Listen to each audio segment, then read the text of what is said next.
Eu quero convidar você para abrir um salmo comigo, né? A palavra de Deus. E esse salmo fala sobre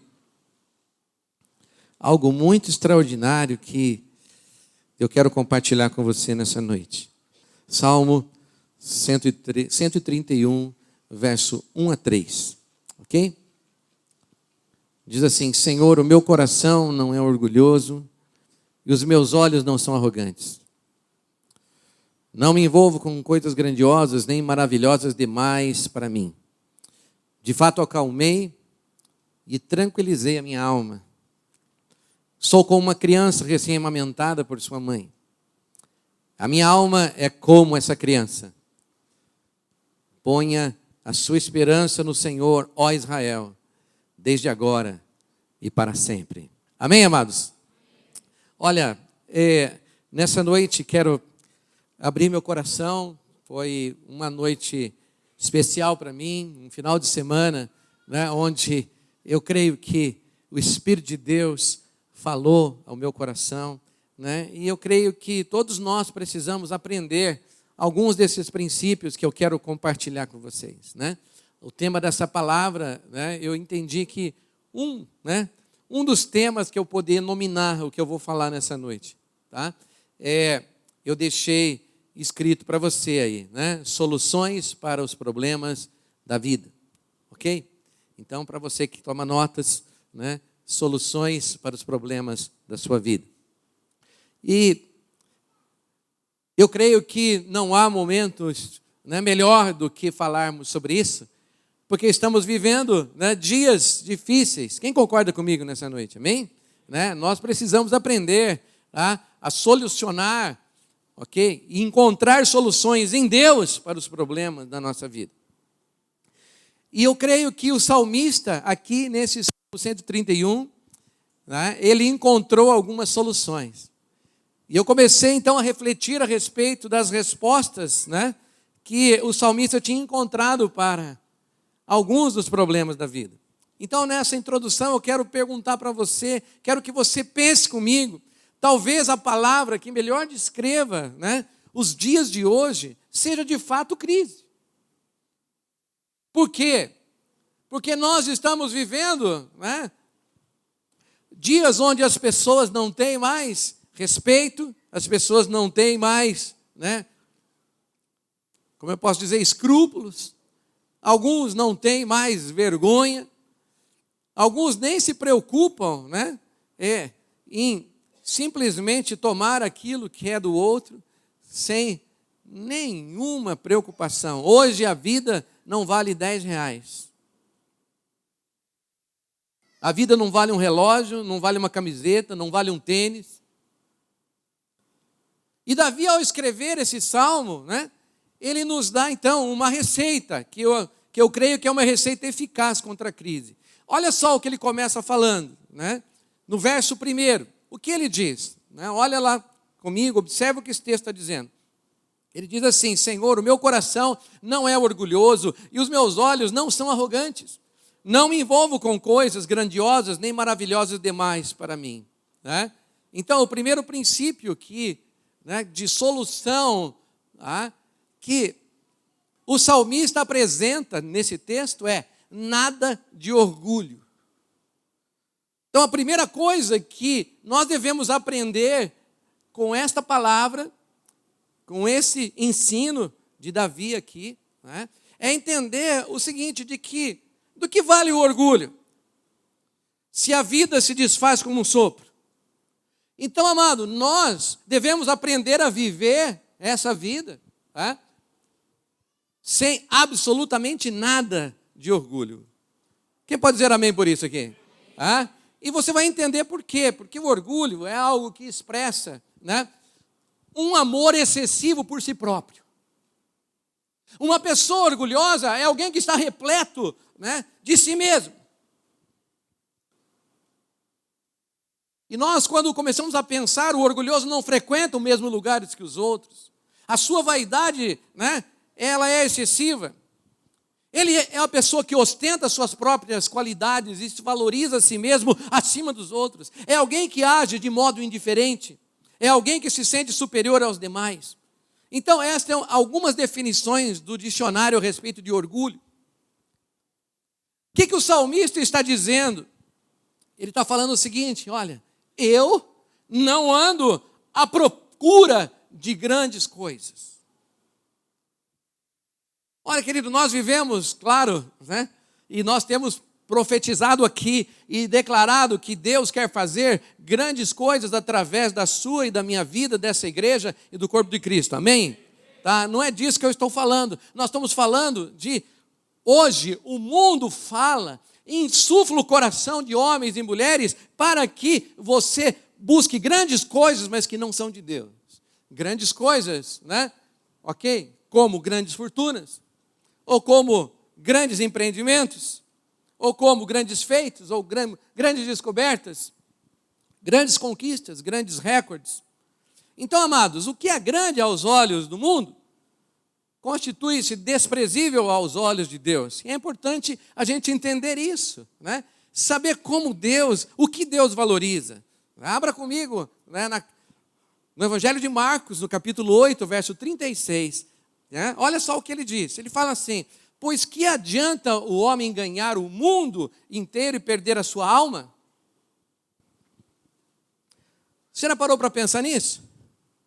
Então, do que adianta as grandes realizações desse mundo, se no final o preço é a sua alma? Então é claro que podemos fazer grandes coisas, é claro que podemos realizar grandes coisas, é claro que Deus pode derramar sobre você, para você uma grande bênção, uma grande fortuna. Quem pode dizer amém por isso? Amém, querido? Só que isso não pode custar a tua alma. Amém? É? Ok? Olha só o que esse pensador, o nome dele é Andrew Murray, ele diz assim, que a verdade é esta: o orgulho deve morrer em você, ou nada do céu poderá viver em você.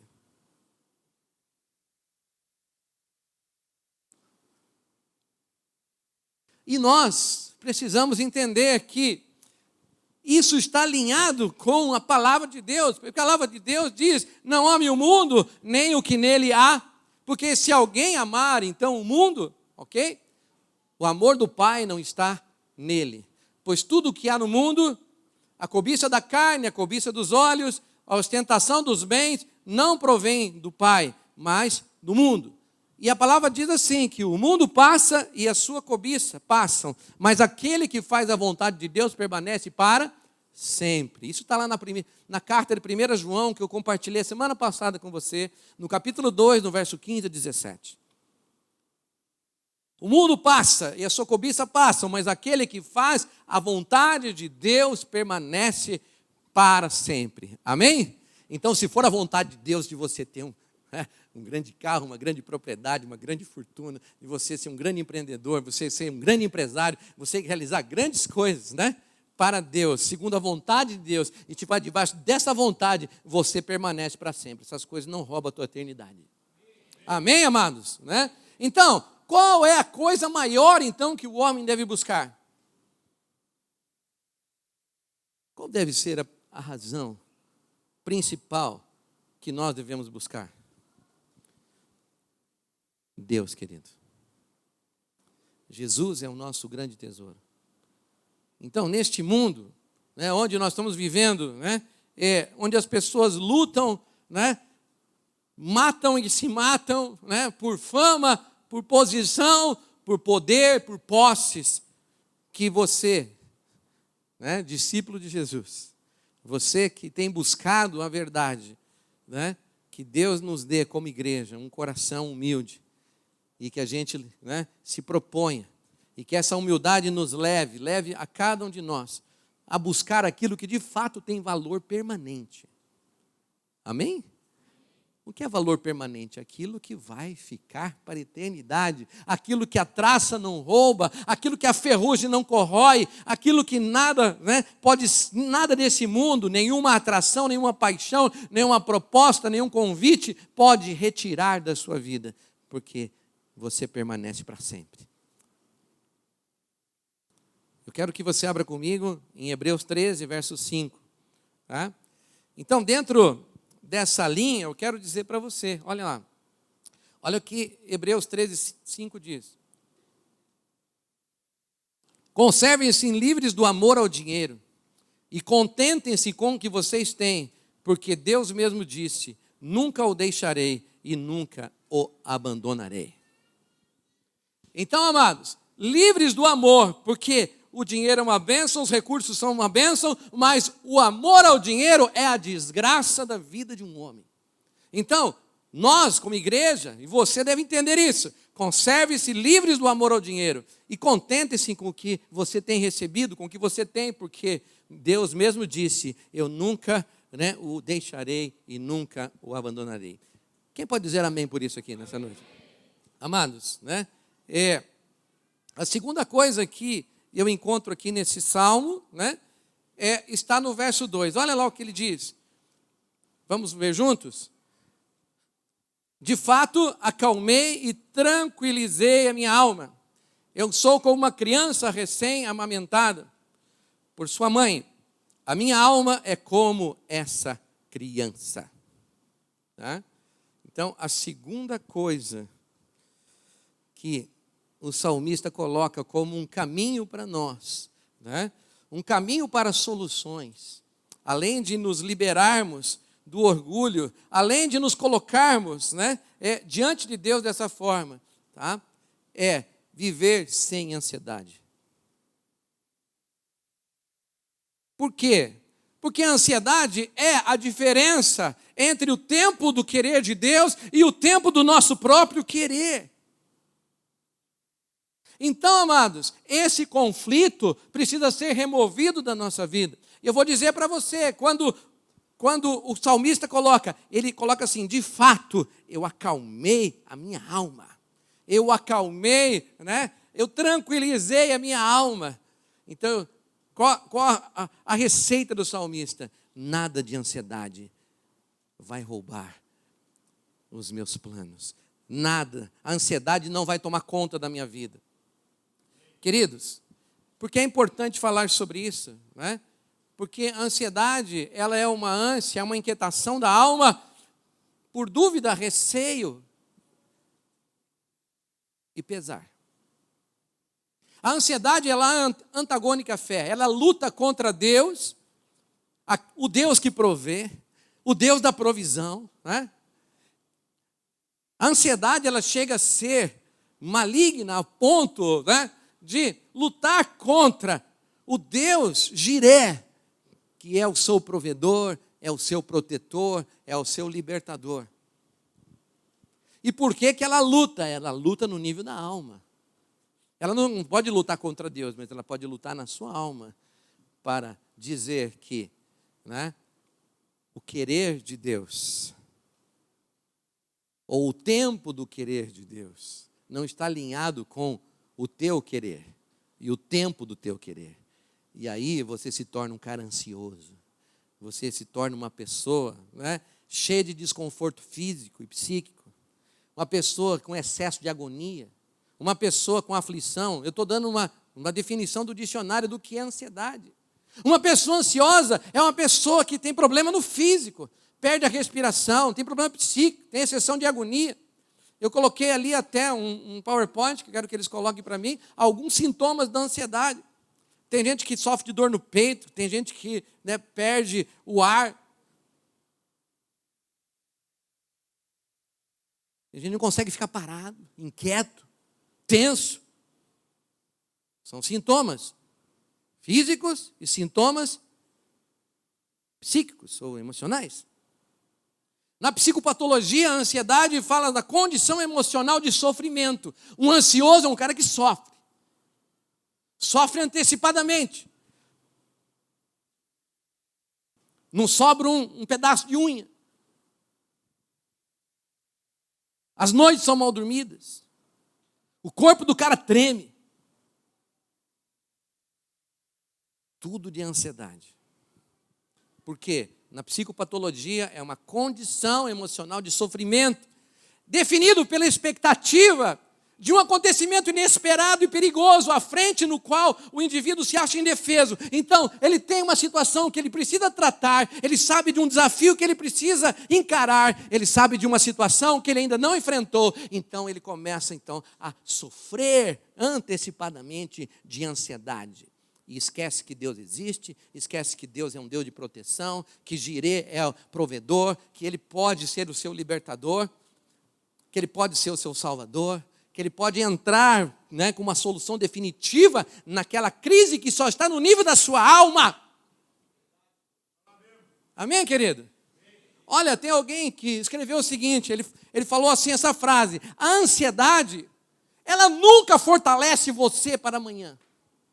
Se amanhã você tem uma crise para ser resolvida, e você deixa a ansiedade entrar no seu coração, a única coisa que acontece é que você fica mais fraco.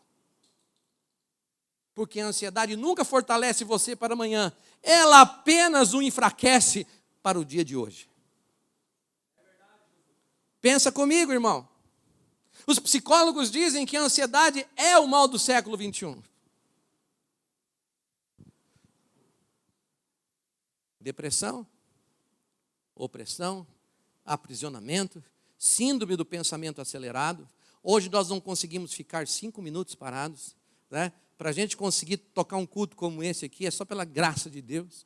Eu tenho que pedir pelo amor de Deus para ninguém, levantar os caras, dá um desespero, dá um comichão na turma. O salmista está dizendo que a sua alma, ou ele aprendeu a fazer a sua alma aquietar. E você e eu, irmão, precisamos aprender a fazer a nossa alma se aquietar. Amém, querido? Olha, ele fala assim, que a minha alma ficou tão sossegada, como uma criança fica quieta nos braços da mãe. Aquela criança que está berrando, chorando, a mãe pega, dá no peito, dá aquele leitinho quentinho, a criança já se acalma e já dorme nos braços da mãe.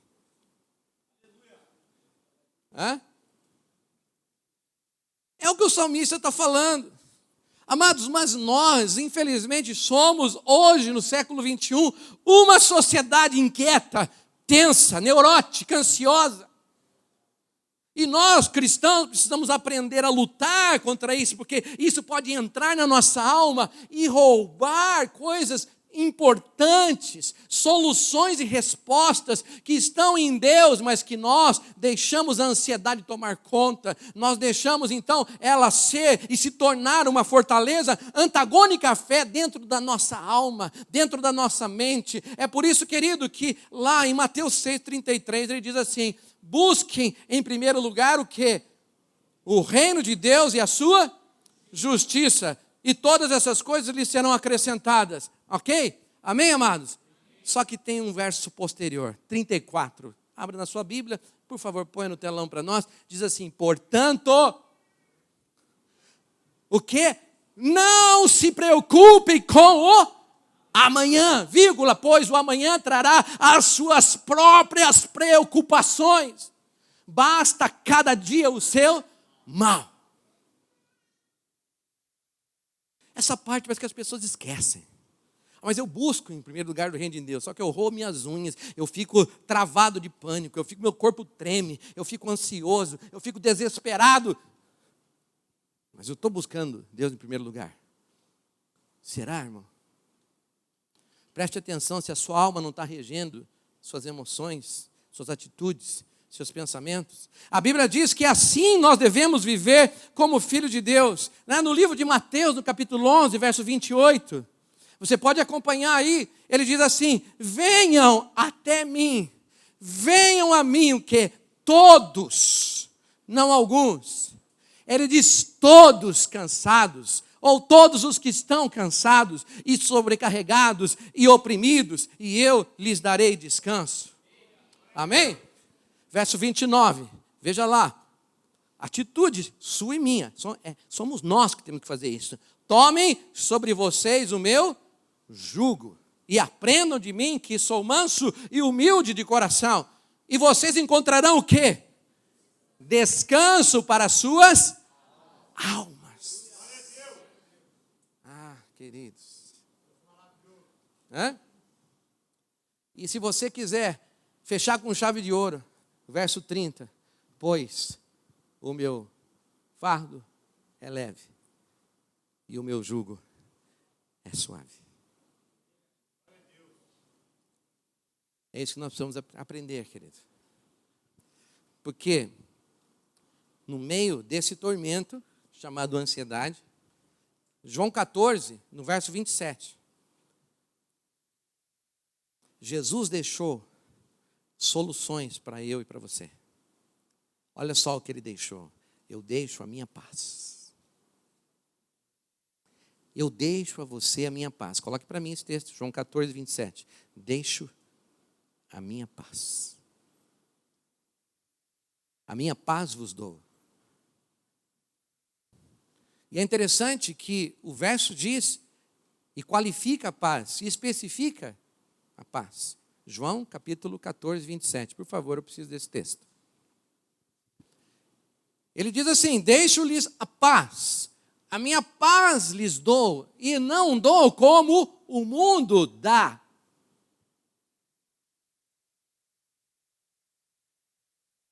Não se perturbe o seu coração. Nem tenham o quê? A maioria das pessoas temerosas que eu conheço são pessoas ansiosas. A ansiedade luta contra a girê, luta contra a fé. Estabelece o medo como a fortaleza, ou como um escudo que você acha que é proteção para você. Olha só, ele deixa a paz, a minha paz lhes dou, não a dou como o mundo a dá. Não se perturbe o vosso coração, né? Nem tenham medo. Agora, que paz é essa, queridos? Paz você pode dizer que um estado ou um país, né, que não está em guerra é um país que está em paz. Né? Nós podemos dizer então que, né, se a sociedade está tranquila, né, se existe uma tranquilidade pública, nós temos paz. Nós podemos dizer que há paz quando um tratado é estabelecido, alguém assina um acordo de paz, então nós temos paz.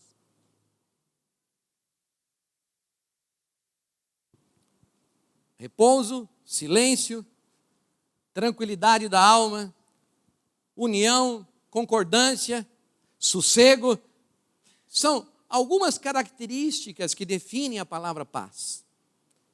Mas a paz de Deus é diferente. A paz de Deus é shalom. A paz de Deus é aquela que dá a você segurança, é aquela que dá proteção, é aquela que envolve você com os braços. A paz de Deus é que faz com que você esteja seguro mesmo no meio da tempestade. A paz de Deus é aquela que diz quem você é, mesmo quando tudo diz não, e quando algo luta contra você, mas você tem paz. Você precisa de paz? Jesus é a sua paz, é a nossa paz, amém? Marcos 4:39, né? Uma outra característica que nós encontramos a respeito, né, de Jesus nos trazendo soluções para problemas como a ansiedade. Marcos 4:39 diz assim: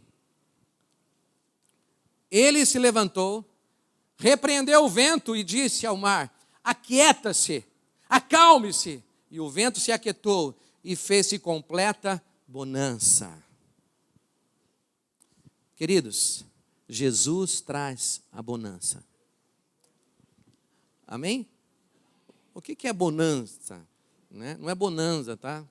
Para os velhos, eles sabem o que é isso. Né? É um seriado da televisão. Bonança é outra coisa. Bonança é um substantivo feminino de língua portuguesa que descreve o estado do mar, que é favorável à navegação. Bonança, águas tranquilas. Lá no Salmo 23, né? Leva-me a águas tranquilas. Águas de descanso. Quer dizer, nos leve à bonança. Bonança tem um significado: calma, sossego, tranquilidade, felicidade. Bonança é um estado de espírito onde você pode entrar após as lutas, após um embate contra Satanás, após um grande problema que você enfrentou, após uma tempestade, uma tragédia na vida. Bonança é o lugar que você entra e encontra tranquilidade. As pessoas que lutam com ansiedade não sabem o que é isso. As pessoas que lutam com ansiedade, segundo a psiquiatria e a psicologia, não sabem o que é isso. Porque você só encontra a bonança na única pessoa que é capaz de acalmar uma tempestade: Jesus. Amém, querido? Você precisa de tranquilidade? Você está no meio de uma tempestade aí, de uma luta? Jesus é a sua bonança. Amém? Né? E a terceira coisa que eu quero dizer para você aqui em Marcos 6,36, que Jesus traz esperança. Olha só esse texto.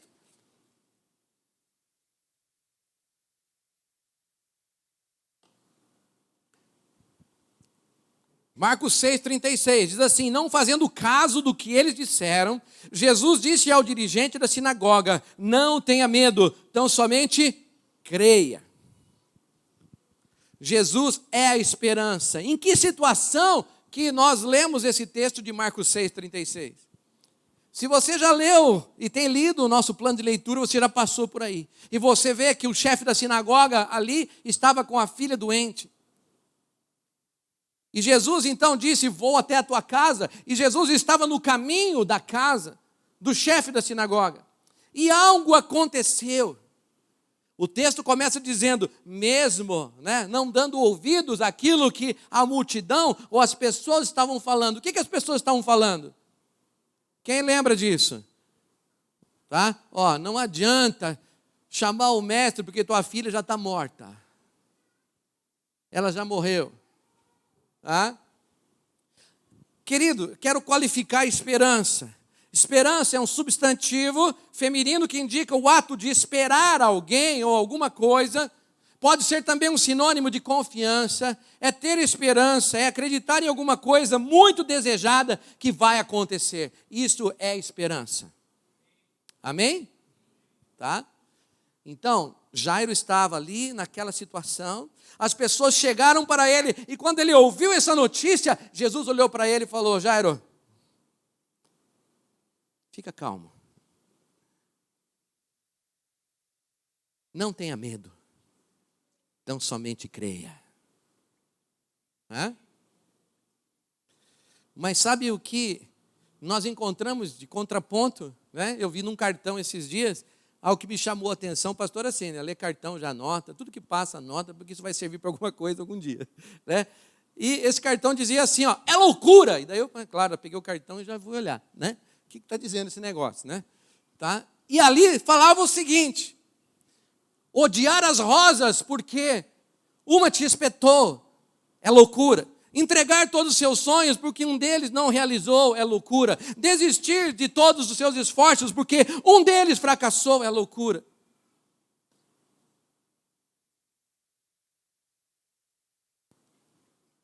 A esperança é um antídoto contra a ansiedade. Amém, amados? Ter esperança é superar o quê? Os fracassos. Você tem esperança quando você, mesmo quando cai, você se levanta. Mesmo quando alguém diz, olha, já morreu, a porta já fechou, o emprego já perdeu, a empresa já faliu, a situação não vai mudar.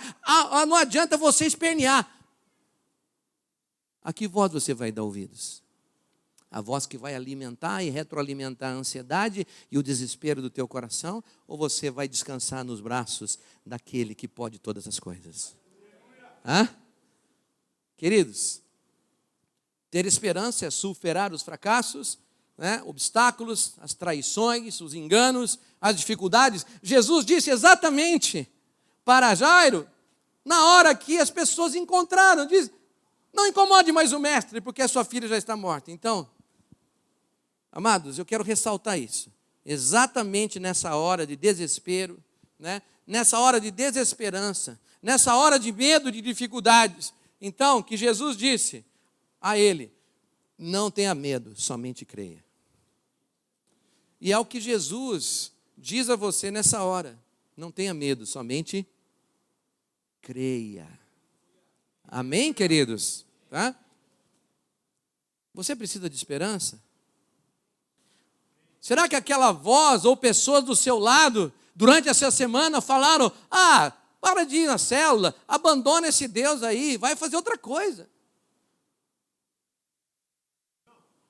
Será que você já ouviu esse tipo de voz que vem dizer que aquilo que você está desesperadamente lutando para que viva, alguém está dizendo: olha, não se preocupa porque já morreu. Não incomode mais o mestre. Pare de perder tempo. Tudo já foi por água abaixo, está tudo acabado. Mas eu digo para você, se você está ouvindo essas vozes, se essas vozes estão lutando, né, para conquistar a tua alma, quando isso acontecer, você tem que corresponder da seguinte forma: você tem que dizer, e você tem que ouvir essa voz aqui, de Jesus, dizendo a você: não temas. Somente creia. Augusto Cury, um desses escritores que falam bastante sobre esse tema, ele diz assim, que os nossos maiores problemas, né, não estão, nos obstáculos do caminho, mas na escolha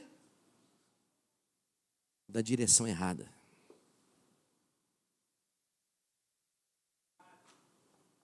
Presta atenção nisso. Os nossos maiores problemas não estão nos obstáculos do caminho, mas na escolha da direção errada. Infelizmente, amados, muitas pessoas ouvem tudo isso, mas decidem andar por o caminho errado. É por isso que, né, nós vamos entender hoje, né, que Jesus é o caminho, Ele é a verdade e Ele é a vida. Que ninguém vai ao Pai senão por Ele. Então, amados, você precisa, né, entender o seguinte: que toda a escolha que você faz, diferente disso, é a escolha errada.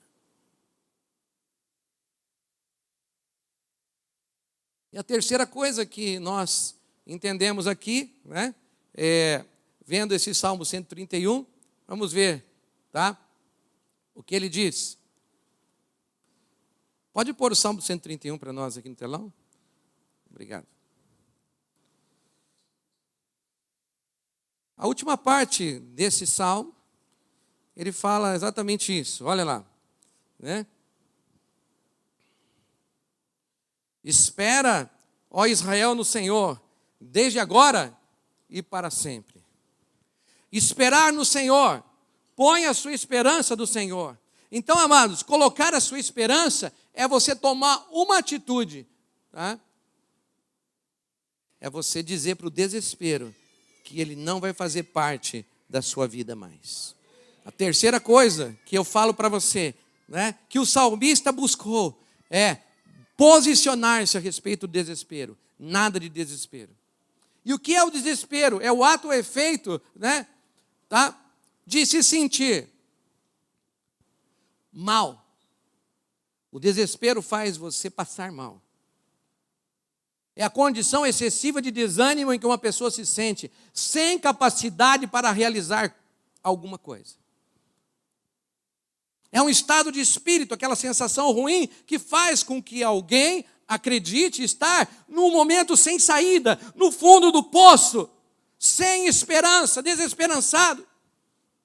É alguém que já entregou os pontos, ou talvez já entregou, ou está disposto, disponível para entregar a sua vida para os vícios, para a prostituição, para outras coisas que propostas vêm à sua mente, né? E ele entra nesse ciclo vicioso de desespero. É um sentimento de angústia ligado geralmente ao descontrole, à aflição e à sensação de perda, causando excesso de irritação, raiva ou cólera. Uau! Tudo isso pode acontecer quando você não põe a sua esperança no Senhor. Pastor, mas na igreja, alguém pode ficar assim? Estou cansado de ver isso. Pessoas tomando decisões erradas, pessoas desesperadas, pessoas mal direcionadas, pessoas que ouvem vozes que não são de Deus, pessoas descontroladas.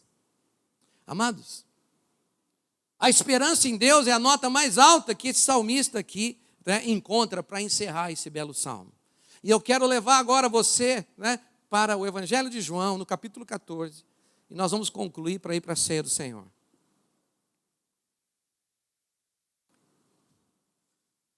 João 14.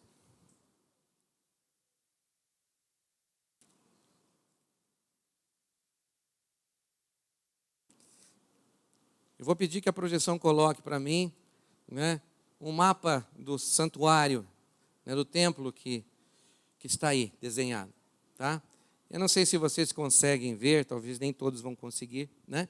Mas isso é só uma ilustração que eu quero usar, né, a respeito de João, no capítulo 14, no verso número 6. Você pode, né, olhar na sua Bíblia, ok? Jesus aqui respondeu: eu sou o caminho e a verdade e a vida. Ninguém vem ao Pai senão por mim. Tá? Quando Jesus fez essa afirmação, ele tinha em mente algo que era muito próprio aos judeus, né? Que é o caminho, né? Ou que é a estrutura do templo conhecido.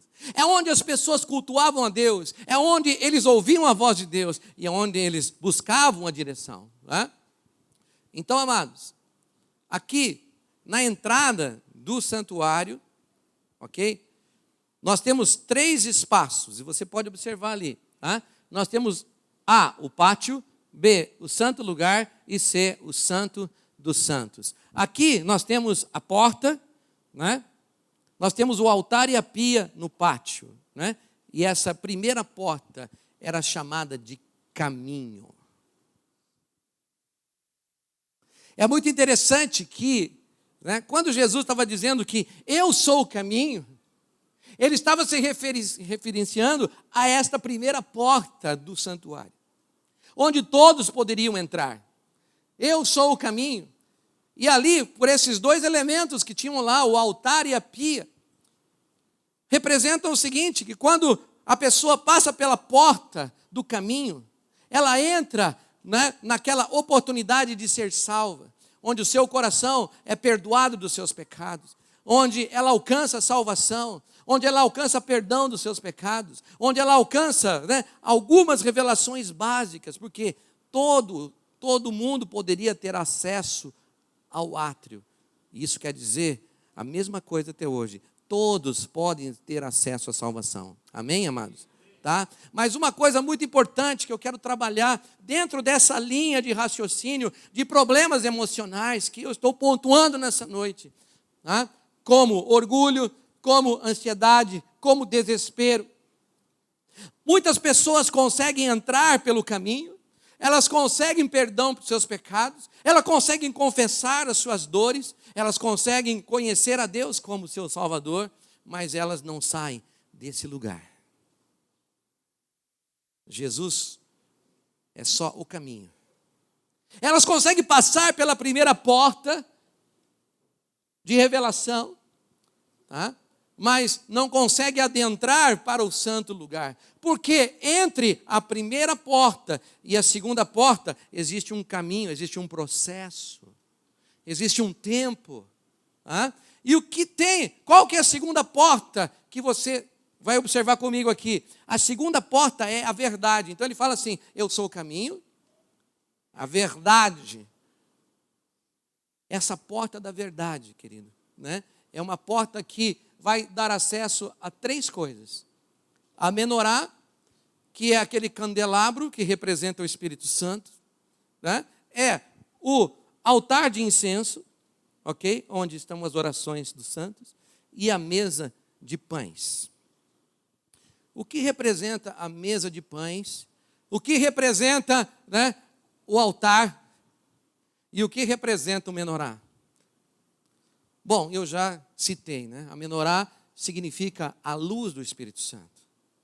Os pães representam a palavra, por isso que nós temos pão. É por isso que Jesus falou para a gente partir o pão, porque ele seria o pão vivo partido. Naquela época, então, ele estava falando, eu sou o caminho e eu sou a verdade. Quem de mim se alimenta, de mim viverá.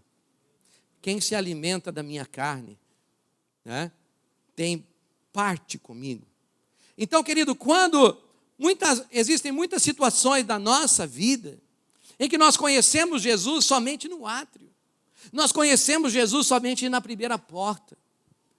E muitas pessoas não têm a revelação da verdade. O que é a verdade, querido? A verdade é aquilo que é impresso, né, no seu coração, que é capaz de realizar uma metanoia. O que é uma metanoia? É uma mudança de mente. Como uma metamorfose é uma mudança de forma, metanoia é uma mudança de mente. E como que a sua e a minha mente serão mudadas? Quando você mudar de alimentação. Amém, gente? O pessoal do fundão está me acompanhando aí? Estão conseguindo me acompanhar? Ok? Então, amados, é por isso que quando você passa pela porta da verdade, você tem que comer os pães da proposição, que significa você pegar a palavra, abrir a sua Bíblia e estudar à luz da revelação, à luz do menorá. Porque quando você começa então a ler a Bíblia à luz dessa revelação, então as verdades que são particulares, porque o que é uma revelação? Eu já expliquei aqui a diferença entre logos e rema, né? A revelação é sempre individual. Vou dar um exemplo para você. Se você é aquele cara, olho por olho, dente por dente, você é aquele que não aceita levar desaforo para casa, você é daqueles que bateu, levou, você é daqueles que pisou no seu calo, levou no queixo, se você é daqueles que, né, não consegue administrar as suas emoções, o seu temperamento, quando você vai para a revelação, quando você vai para a palavra, quando a luz do Espírito fala o teu coração e você começa a receber então direção de Deus, verdade de Deus, o seu temperamento começa a mudar. Porque antes era olho por olho, agora é se alguém bater na sua face, o que você deve fazer? Dar a outra. Se alguém te feriu, quando você vai para a palavra, né?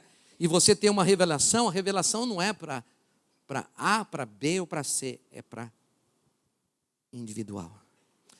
Quando Deus fala comigo, Ele não fala na terceira pessoa. Ele fala na primeira pessoa. Durval, você precisa perdoar. Se tem alguém que me ofendeu, se tem alguém que me machucou, se tem alguém que de alguma forma, né, se aproveitou, me defraudou, se alguém fez algo contra mim, eu tenho que, diante da luz do Espírito Santo e diante da luz da palavra, tomar uma decisão. Ou eu fico com a minha revelação, ou eu vou para aquilo que Deus me revelou. Eu vou ficar com a minha verdade, ou vou ficar com a verdade dele. É por isso que muita gente não passa pela porta da verdade, porque não abre mão das suas próprias verdades. A verdade é que eu quero matar o cara. A verdade de Deus é você vai amar o cara e perdoar ele. Qual verdade você vai querer? Você vai ter que tomar uma posição. É por isso que Jesus é o caminho e é a verdade. Porque a verdade dele vai falar no teu coração e você vai aceitá-lo então. Aceitar essa verdade, né? E passar então a reagir conforme essa nova revelação. Você vai encontrar o sujeito no shopping, você vai encontrar o sujeito na rua. Você não vai pegar ele pelo pescoço ou querer agredi-lo ou matá-lo. Mas você vai dizer que Deus te abençoe. Uau, nós estamos na igreja do Senhor. Sabe, naquela época, gente que traía, gente que roubava, cortava a mão, apedrejava. Hoje nós estamos na graça, não estamos na lei, amém? Amém, queridos? Tá? Ok? E se alguém te feriu e te machucou, mas se arrependeu e pediu perdão para você, e você, você o ofendido, você não fez nada, você foi a vítima, mas você tem um direito legal, e você pode reivindicar esse direito, falar, não, mas eu sou a vítima, mas Deus pode falar para você, mas você tem a chave para mudar essa história. Está entendendo o que é revelação de verdade aqui? Está entendendo o que é uma verdade revelada? A verdade revelada é algo que vem da palavra, né? Muita gente lê isso aí, não, se alguém bater no teu rosto, oferece o outro, é só logos, ele só leu, bacana, um dia Jesus fez isso, né? Mas Deus me livre de fazer isso. Tá? Isso é logos, é gente que conhece a palavra, mas nunca vai querer viver, porque não tem revelação. É alguém que aceita o perdão de Deus, porque entrou pelo átrio, mas não passa pela verdade, porque não perdoa os outros. A revelação só serve para ele. Deus perdoa eu dos meus pecados, mas aquele fulano... Gente que não passa pela verdade. Porque a verdade diz que você tem que perdoar todos aqueles que te ofendem. Porque senão, você de fato não tem o perdão de Deus na sua vida. Alô, gente, nós estamos aqui? Você está aí? Joia. Então, vamos terminar aqui, né? Você está percebendo que existe um time, né? Existe um tempo, ok? E existe um processo. Nós passamos então pela primeira porta, entramos no átrio, recebemos perdão e só passamos para a verdade, né? Passamos pela porta da verdade quando a gente então tem acesso à palavra, à luz do Espírito Santo. E quando você passa por essas coisas, querido, então você pode romper o terceiro véu, ou a terceira porta, que é a porta da vida. Eu sou o caminho, eu sou a verdade, eu sou a vida. Quando você entra na terceira porta, você encontra com a presença, Santo dos Santos. Quando você entra no Santo dos Santos, querido, tudo que é conceito humano teu vai por água abaixo. Por outras, assim, nas palavras claras, no Santo dos Santos morre tudo aquilo que é natural. No Santo dos Santos morre tudo aquilo que é carnal. No Santo dos Santos morre tudo aquilo que é egoísta. No Santo dos Santos morre tudo aquilo que é orgulho. Tudo aquilo que é reivindicação. Mas no Santo dos Santos também se nasce um novo homem. Um homem que vive no poder da ressurreição. Um homem que pode, de fato, experimentar o verdadeiro perdão, querido, porque, né, nesse lugar, é o único lugar que você pode, né, ter a força para que essa revelação seja aplicada. Sabe por quê? Porque muita gente, né, eu creio, e preste bem atenção no que eu vou falar, tem muita gente que é salvo, passou pelo átrio, né, foi perdoado dos seus pecados, entrou pela verdade, recebeu revelação bíblica. O Espírito Santo disse para você, meu querido, para a sua vida mudar, você tem que fazer isso. Você tem que perdoar aqueles que te ofenderam. Você tem que voltar a pedir perdão para os seus parentes. Você tem que se reconciliar com o seu cônjuge. Você tem que buscar aquele teu filho que está fora de casa. Você tem que fazer isso, você tem que fazer aquilo. São revelações da parte de Deus que são para você. Não é o pastor que te disse, não é a líder de célula que falou. É você que sabe, porque o Espírito de Deus revelou para você que é isso que você tem que fazer. Mas para passar na terceira porta, você tem que entrar na vida. E para você entrar na vida, você precisa estar disposto a morrer. Você que tem que estar disposto, então, a renunciar aos seus direitos, porque agora você tem muita gente, querido, que tem revelação. Eu converso com pessoas que sabem exatamente o que tem que fazer, mas não faz, porque não entra no Santo dos Santos. Não entra na presença, porque é na presença, é no poder de Deus, é onde está ali a revelação, onde está, né, o poder de Deus para ajudar você, para que aquela verdade que você sabe que é a vontade de Deus para você, possa ser realizada na força de Deus. Sabe por que tem muito crente ansioso, desesperado, frustrado e fracassado? Porque passa pelas duas portas, tem revelação, principalmente numa igreja como essa, que a gente ensina a verdade.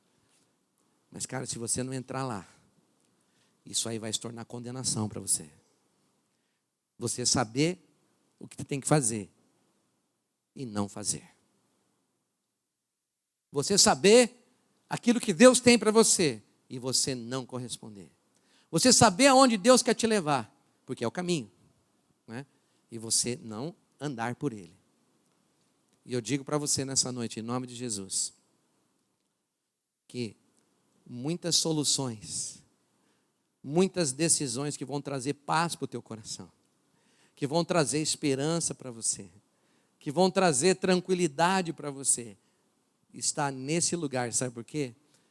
Porque na Bíblia diz que no Santo dos Santos tem a Arca da Aliança, né? Tem a vara que floresce e tem o maná escondido. Em outras palavras, você vai receber uma força de Deus. Você vai receber, né, um alimento de Deus que você nunca teve na sua vida. É por isso que quando Jesus morreu, né, e ele ressuscitou, o que aconteceu? O véu que separava já não separa mais, rasgou. É o véu desse templo que nós estamos mostrando aqui. É o véu do Santo dos Santos, que é a cortina, era uma cortina que tinha que ser aberta, né, e entrar lá. E lá um sacerdote entrava uma vez por ano.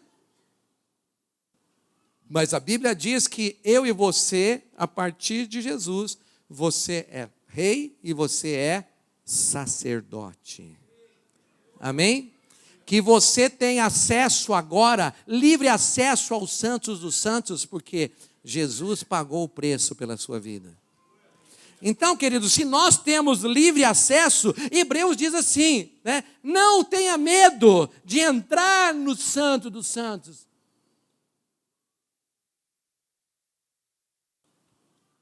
E sabe por quê? Esse texto ficou registrado porque muitos cristãos iam parar na porta.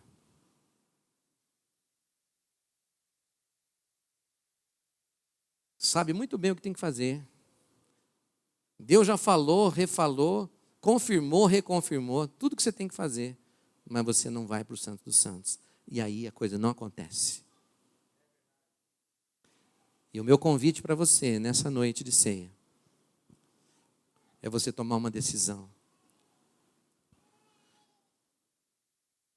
Coloca para mim meu último slide, por favor. Esse é o penúltimo, eu quero que você pare aí. Volta. Tem uma frase ali que eu quero que você leia comigo. O Senhor te escolheu. E qual é a tua escolha? Porque tem muita gente que está cheia de revelação e vai querer não o caminho de Jesus. E quando você não decide o caminho de Jesus dentro da igreja, você decide o caminho do mundo dentro da igreja. Porque Jesus falou assim, ó, quem não está comigo é contra mim.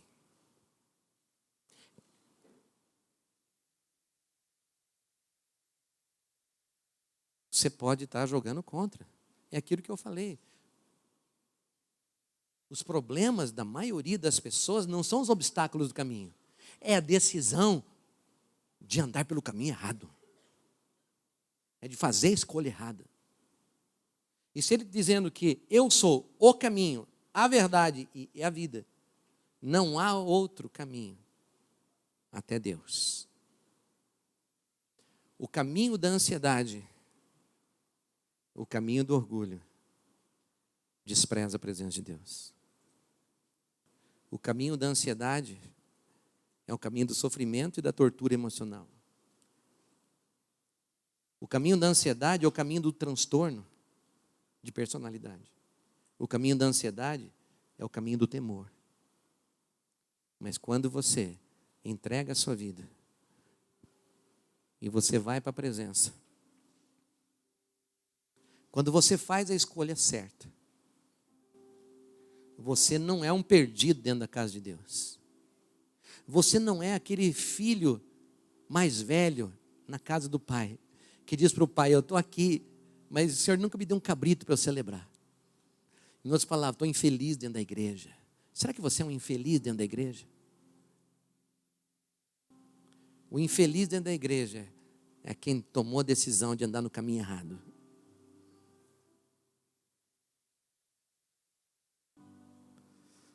E eu venho nessa noite para dizer, em nome de Jesus, para você, as soluções para os seus problemas está em você fazer a escolha certa.